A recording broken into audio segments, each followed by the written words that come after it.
Hey everybody, this is Rocket Savior, and the gameplay you see before you takes place in free-for-all, and the SAC 3s that I'm using are so fun with fast hands and gun-ho, and I go on an absolute tear with these weapons.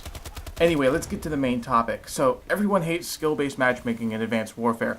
I keep hearing about it constantly on the official forums, YouTube videos, in-game chat on Xbox, etc, etc. So I decided to delve into the reasons why people gave for their hatred against skill-based matchmaking itself. For the most part, people are against the idea of facing off against similarly skilled players because it prevents the, quote, casual and fun experience. In other words, now that the helpless noobs are no longer as plentiful with the implementation of skill-based matchmaking, those players actually have to, get ready for this, apply a bit more effort in all of their matches. They don't like how skill-based matchmaking prevents them from relaxing while pub stomping like they used to. One argument suggests that skill-based matchmaking causes lag, but I highly doubt it. My best guess is that skill-based matchmaking attempts to search for players of similar skill. If the players are found but the connections are not good enough, it will expand its search in order to meet the best settings in terms of connection quality and matched skilled level. That's just my guess anyway, but since I'm talking about connections, my experience with Advanced Warfare on Xbox One is quite fluid. The only lag I ever noticed is if I was invited by friends on the opposite end of the United States, but even then I'm still getting 3-bar connections. Also, in the 3 months that I've been playing Advanced Warfare on Xbox One, I've only been through 2 host migrations. Another argument for why people hate skill-based matchmaking is because it leads to the less chances of having those stand-out games, where someone can easily have over, say, 100 kills and acquire a few DNA bombs along the way. Here are some samples from other YouTube videos expressing that mentioned opinion. Because this matchmaking system forces equilibrium, makes it very hard to have a standout game, and that degrades the quality of the game for many people overall, because the enjoyment in Call of Duty is derived from what used to be the easily attainable success, the instant gratification. The only way for veterans to derive true pleasure from a video game is to do more than just defeat their opponents in combat, is to do more than just kill someone, but to deliver consistent and dramatic massacres, to obliterate and humiliate the enemy completely, to go 50 and 10 with fat kill streaks and killing them from your fucking helicopters in the sky, and a constant flow of enemies rage quitting and then new enemies getting recycled back in just to get shit on. It just ruins the game when you've got all these sweaty players. There should be more noobs and they should take the skill-based matchmaking out of the game. What is Call of Duty about? Playing players and doing well. You can't do the scorelines that you want when you're playing complete sweats, which is why we're having to lobby farm, why we're having to try and find ways to get noobia lobbies. In public matches, I just want to play and have fun. Like, I don't get much time to play. I'm married, I got kids, I want to hop on, have some fun, get a couple gameplays, and just enjoy myself. When I get on, I have to try hard and almost break my thumbs. Like, come on, I don't want to play like that. And hopefully they take out skill-based matchmaking and everybody can go back to having fun like how it's supposed to be in Call of Duty. For a lot of people, a game is fun when you do well. If you are constantly getting those massive gameplays where the enemy team is helpless against a killstreak spam, it's an invigorating experience. Again, skill-based matchmaking prevents that invigorating experience due to the less chances of encountering those of much lesser skill. The painful result of the hatred against skill-based matchmaking has even caused people to reverse boost. In other words, they constantly commit suicide every match in a row just to lower their stats. After a long time of lowering those stats, they can play a game and be paired up against lesser skilled players, because skill-based matchmaking is duped into thinking that the reverse booster is lesser skilled. Again, if you see anybody reverse boosting, i.e. killing themselves over and over again, you can report them and they will get banned. Think about this for a second. Without skill-based matchmaking, what would happen? The noobs would face off against the veterans more often, panic would ensue because they would be constantly massacred, and the end result would be them becoming frustrated to the point of not playing the game anymore. As a result, this will lower the game's sales because the newbies no longer have any chance against higher skilled players. Admittedly, there will be some who persevere and learn from the beatings, but that's a small percentage of the community that is capable of such adaptability. That's not enough to convince the developers to keep skill-based matchmaking out of the game. In fact, some of the higher skilled veterans may find the game boring to be competing against those who have no chance to fight back.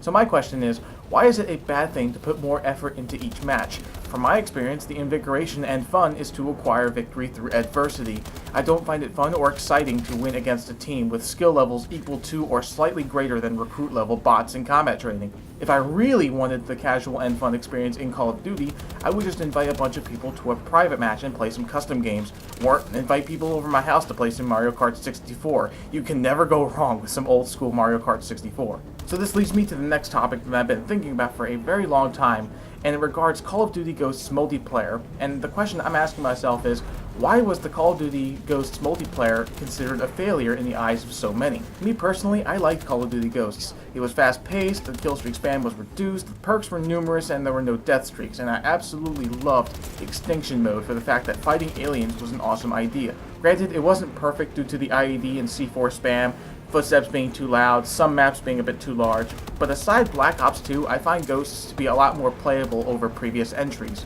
In my theory, I believe that Call of Duty Ghosts was an unfortunate victim of the rising trend of hating the game because everyone else did. So I delved into the reasons why most people hated Call of Duty Ghosts multiplayer, and from what I found, the following complaints are as follows. Number 1, they believe that the time to kill was too fast, and I could sort of agree to that, but again, I assumed everyone wanted a fast-paced game. But I'll continue with the time to kill as I further read down the list. Number 2, the kill streaks were too weak or, quote, boring. To be honest, I don't think the kill streaks should be very strong. I mean, look what happened in Modern Warfare 2, Modern Warfare 3, and Black Ops 2. You earn a few streaks, and you'll get an easy 20 kill spree. They were too powerful to the point where it nearly made gun-on-gun action irrelevant. I also don't understand why people refer to the weaker streaks as boring. The only reasoning behind their use of that term is because the streaks don't give them the satisfaction of killing at least 10 or 20 enemy players. No kill satisfaction means less excitement. Players think that if they work hard to earn something powerful, it should hold their hand for the rest of the game, which I completely disagree with. Number 3, the game is slow-paced,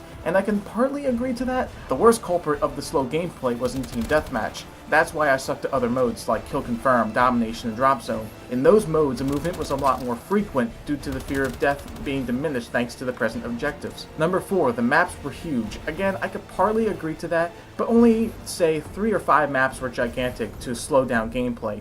The rest of the maps were medium to small in their design, especially in the DLC content. I think the developers were trying to design the maps with a bit more open spaces than normal in order to appease the sniper community, since they've complained that the maps were not designed for long-range sniping in previous entries. To be honest, if that were the case, then it didn't really work out too well. In some aspects, Ghost was a bit more slow-paced due to the fast time to kill in larger maps, that's a given. But my ultimate theory regarding why so many disliked the multiplayer was because the design of Ghosts was too radically changed in terms of the overall restored balance. But I don't entirely blame the community for rejecting it. The Call of Duty veterans had become so used to the amount of exciting and overpowered features offered by the developers for years now, from 2009 all the way to 2013 prior to the release of Ghosts. The radical changes within Ghosts multiplayer to improve the in-game balance felt like a roadblock against the player base. Now that those earlier mentioned overpowered features are nerfed to a significant degree, it was difficult for most people to adapt to the weakened effectiveness of the streaks and other features, thus allowed people to quickly label Ghosts as a failure because of the significant changes that were applied that reduced their, quote, fun experience. It seems to me that the more balanced a game is, the less fun it is for the community. That explains why everyone I talk to loves Modern Warfare 2 the most. They admit it was unbalanced, but they also believe it was what made the game fun for them because of how easy it was to perform with those overpowered features in the game. In fact, most people love Modern Warfare 2 so much that they, and probably the viewers watching this, will react in horror when I say that Modern Warfare 2 was the worst Call of Duty multiplayer of all time. Single player was epic, but the multiplayer was just so atrocious. Maybe not at first because it was brand new, but it got to the point where people began to spam everything overpowered, and that quickly got out of hand. Oh, and let's not forget the giant hackfest that was occurring during the life cycle in Modern Warfare 2. It started around April when the 2 lead developers were fired, and half of the Infinity Ward members quit their jobs in protests, leaving the game extremely vulnerable. Anyway, I'm getting a bit off track, but that pretty much wraps up my opinions on skill-based matchmaking and Call of Duty Ghosts multiplayer. Again, these are my opinions, so if you have an opinion of your own, feel free to leave a comment under the video. This is Rugged Savior, and have a good day.